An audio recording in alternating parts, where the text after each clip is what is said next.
There is no beginning to your journey. There is no ending to your journey. You are migrating to expansion.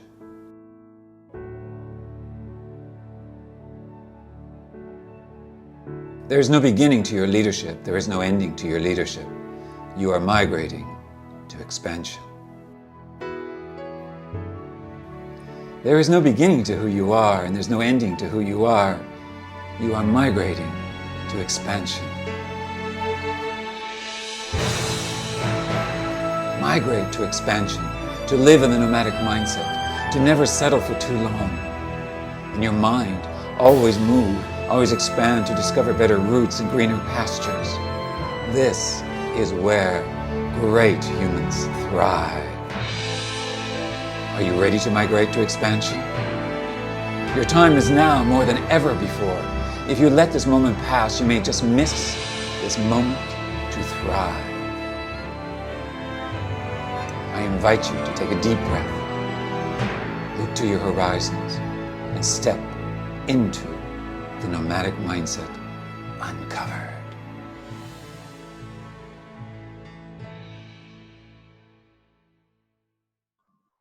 There is no beginning to who you are. There is no ending to who you are. You are migrating to expansion. I absolutely adore these three words and such an intention for life. Let's go on a short journey to migrate to expansion.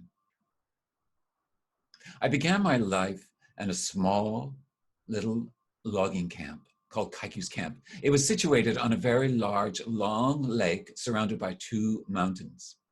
The lake was called and is called Lake Cowichan, and it is on the west coast of Vancouver Island and the west coast of Canada. There we would have beautiful life in the summer, especially. We would frolic in the water and ski and boat and fish. And then we would sit at night around campfires and tell stories and wonderful, wonderful stories. Everybody knew each other because there was only 200 people in this particular logging camp. But somehow, something inside of me wondered, what's beyond those mountains? When I started school, my parents moved us to Victoria, British Columbia, which is the capital of British Columbia. There I began school, and then I also started figure skating.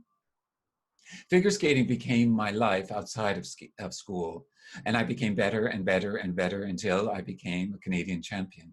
I was an ice dancer and a single skater, but as an ice dancer, we won the National Championship of Canada in the junior level. But we were then touted as perhaps the wunderkinds and the hope of ice dancing for Canada in the World and Olympics in the future years. However, some things just don't plan out the way you wish them to in life. Isn't that true? I'm sure that you have had that in your life.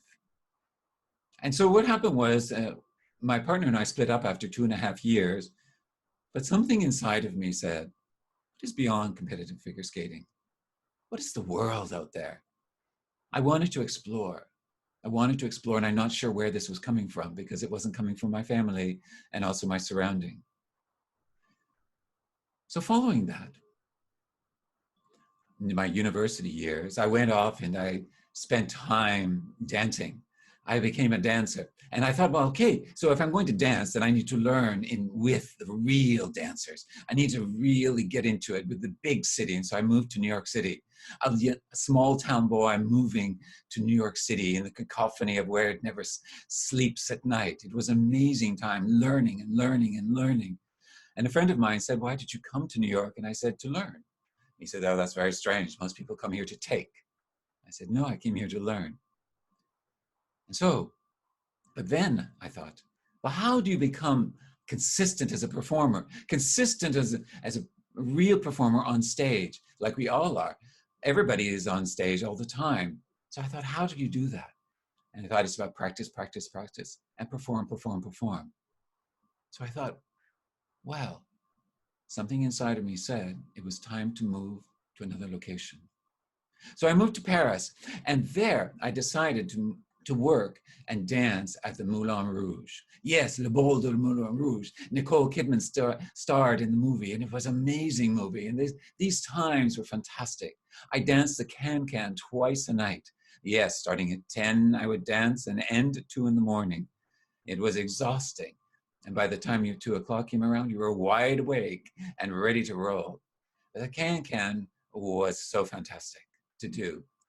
It caused a lot of pains and injuries, mind you, having to kick those legs up on an ongoing basis.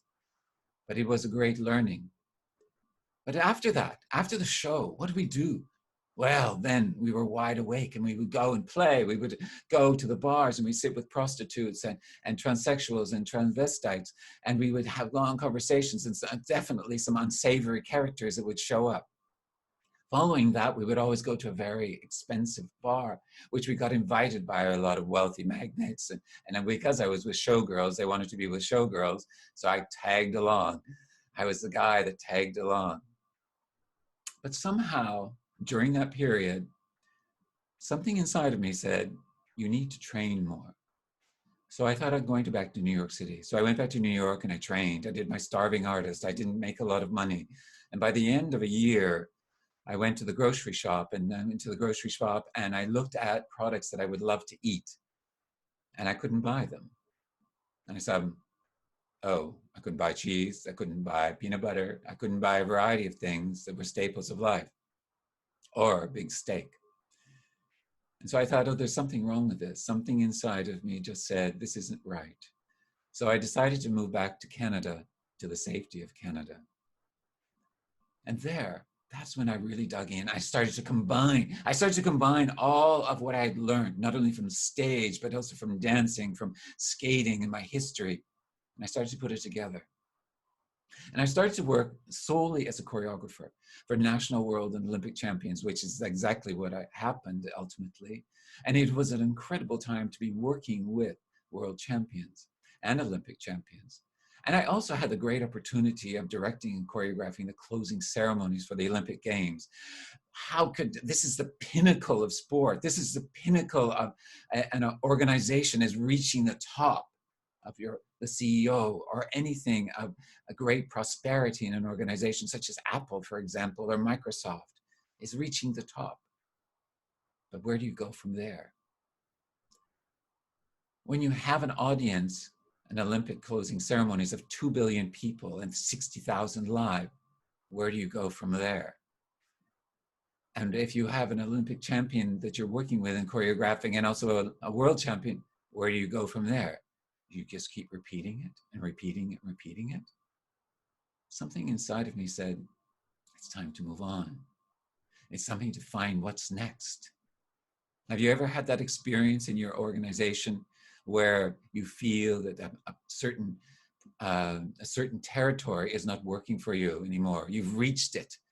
And then what's next? You reach for another territory. Or you've been in a position for 7 years and you think, I've reached the top. So what's next? Yeah, we can relate to all of these.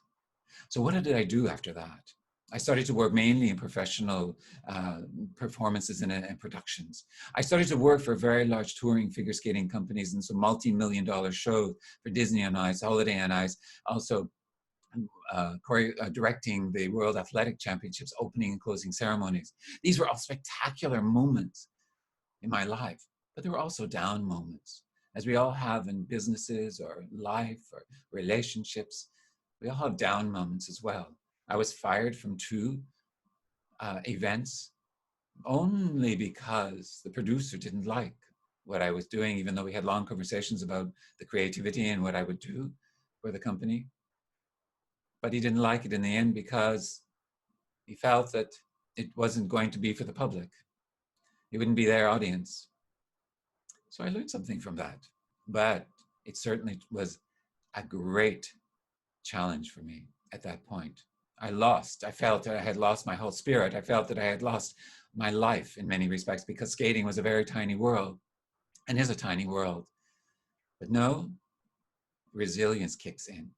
That resilience kicks in, and I climbed slowly, slowly, slowly, one step at a time, back to creativity. And then I believe after that, I created the best shows that I've ever created in my life. So sometimes you have to get to the valley before you can climb up the mountain again. I'm sure that you have found this in organizations. Say, for example, you've had a project and it's failed, and all of a sudden you have to climb back up again to try to prove yourself. and you have find a new project to excel in. Or you've been fired from a job and you think that it's over for you, and you have to learn from that and you climb back up again. But something inside of me said that wasn't enough. So I decided I wanted to move to Europe. I wanted to move to Europe, and I did. But it certainly wasn't without me talking about it. I kept on saying, I'm going to move to Europe, I'm going to move to Europe, and for a couple of years. And at one point, I said to myself, nobody wants to hear about it anymore unless you do it. And so I said, just do it.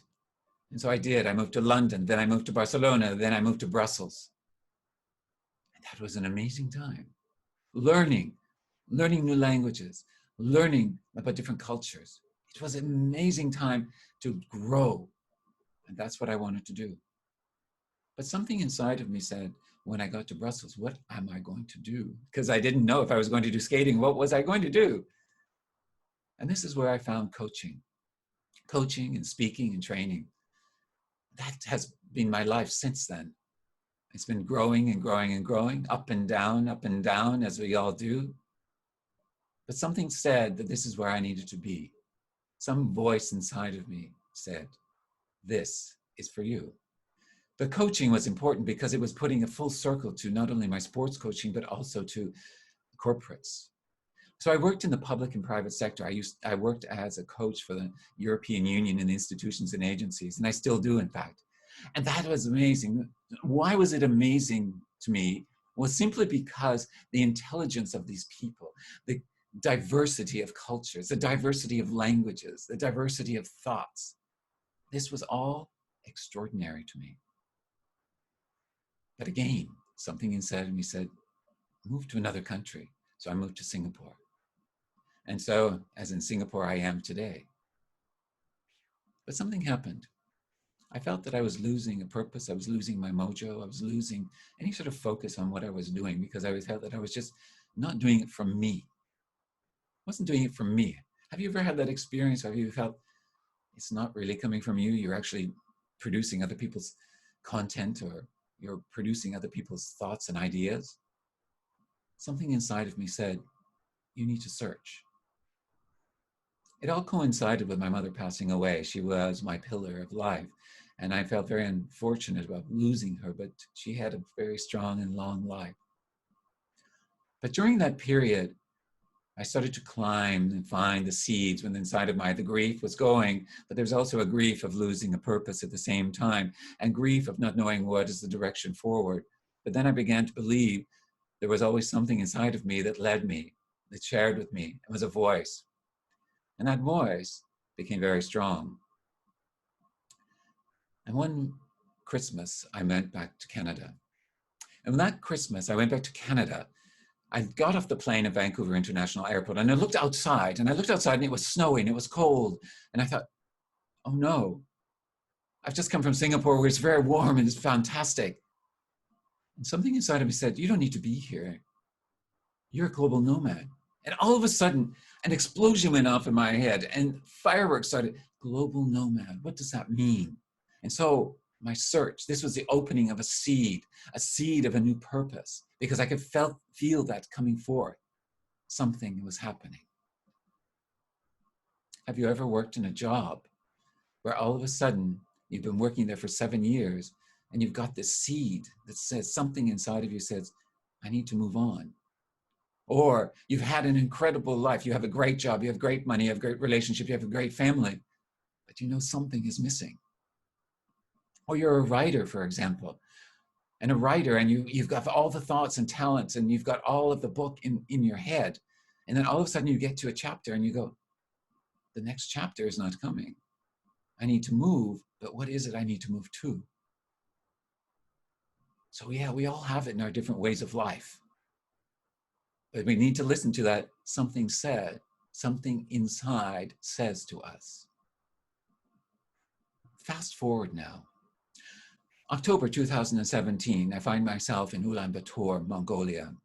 I'm sitting at the Blue Sky Lounge Hotel. It's cold outside. The bitter winter is starting. And I have a beautiful blue turquoise cashmere shirt on.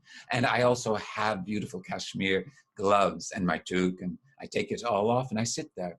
There are 2 Mongolian women there and my mentor, Fredrik Haren. But one woman, her name is Batgirl Bat. Batgirl Bat, it was at that time the head of the branding council of Mongolia. And she was this very effervescent woman. She was very robust and had this very deep and sultry voice. And you could tell that she was so invigorated about what she had to talk about. She had these dancing eyes, big brown eyes. And she would just be so happy with her smiles. And she just went from ear to ear. It was amazing to see, and it was beautiful to see. But I leaned in and I asked her the question, what is the meaning, the true meaning of nomad? And she sat there and I could see the dance and the smile start in her face, in her cheeks. And then all of a sudden, she leaned forward and I leaned further forward. And she said, it means the movement of the mind, the movement of the mind, the movement of the mind. All of a sudden, again, I had light bulbs go off inside of me. I had flashes of fireworks. It was like an explosion. All of a sudden, my life started to be like a ticker tape going back and forth in my life. I could feel the dots connecting. I could feel all those something inside of me said. I could see all of the things that I thought that I was probably weird or confused, or perhaps I was also just so unique. But at the same time, I thought, no, this is the movement of the mind. This has been all the movement of the mind. That something inside says is the movement of the mind. The movement of the mind, I have to tell you, is perhaps the most important gift that you will get in life. I realize now that everything that I went through, the shifts, the changes, the moving from one place to the next, from one job to the next job, from one project to the next project, from one creative thought to the next creative thought, from listening to that something inside, this was the movement of the mind. This is what helped me move forward. This is the resilience that helped me move forward. But this voice was not yelling and screaming. It was a quiet one that laid seeds to open. The benefits of having this for anyone and listening to this are truly phenomenal. It is a company that can be so robust is because they will have the right people in the right place, in the right position at the right time. It is about a writer being able to put all of their words and thoughts and ideas and the poetry into those beautiful words strung together in a book or a piece of poetry. It is the important aspect of a family coming together as really understanding each other and all of the links that bring them together. It is the COVID that has created this opening of the movement of the mind so that we can flourish and thrive in a new world and a new future. Those are the benefits and many more. I continued my research. I continued my research to the Nomadic Mindset, Never Settle for Too Long, my book. And I found that that was extremely exciting because I went from Mongolia to Kenya. And in Kenya, I spent time with the Maasai and the Masai Mara in southern Kenya. And then I went from there to Morocco, and I spent time in the southern Sahara with the Berbers and the nomadic tribes there, learning, listening to their stories as we had tea, listening to stories as we walked the land of the Masai Mara, listening to stories and wisdom that came from all of them and the history. And they would say to me something very amazing and miraculous, I would say. And that they said, this is the intelligence of the nomad. And again, I had these explosions. What is the intelligence of the nomad? And this is what the nomadic mindset is. It is the movement of the mind. The nomadic mindset, the intelligence of the nomad, is all the movement of the mind and is answering that question. Something inside says to me, this is the area of freedom. This is adaptability. This is agility. This is curiosity. This is taking risk. This is the intelligence of the nomad. What are the costs of you if you do not open to and become aware of your own? You could stagnate in your organization and eventually become a dinosaur like Kodak or Nokia or Toys R Us. It could be a variety of different things. It could be that your book never gets finished. It could be that you as a CEO fail to see the vision, a clear vision forward. It could be that you as an individual will lose your vision, your energy, your creativity, your purpose forward. The purpose lies within the intelligence of the nomad. And I want to say that the movement of the mind is not just the mind and the head. The mind is also the heart and the gut. And the nomad is able to freely flow back and forth between the head, the heart, and the gut, observing and taking all of this in, whether it be communication, collaboration, all of that. It's very important today to be able to do this. And I don't have much time left to share with you how to do this, but you can do one thing. The first thing you can do is to become aware of this beautiful intelligence of the nomad. That something inside of you says, this is the strength of an individual, of a nomad. And then you must open to it and see how you can flourish with it. And then also to allow it to reach out into the most incredible, rich, and beautiful life that you want in your life, or the organization, the richness. Allow it to flourish within your teams. Allow it to flourish within the creativity. Allow it to flourish within your customers and clients. It is the client-centric. That's what today is, and that's what the nomad is that. I want to leave you with the nomad lives within all of you. And there's something else within this, is that I started off losing my purpose, and this became my purpose. And this is my purpose for the rest of my life. It's to see how and to help people to uncover the nomadic mindset, to uncover the intelligence of the nomad, to uncover the movement of the mind, and to uncover that one little thing called something inside me says. There is no beginning to your journey. There is no ending to your journey. You are migrating to expansion. To migrate to expansion, listen to that little voice, that purpose inside of you.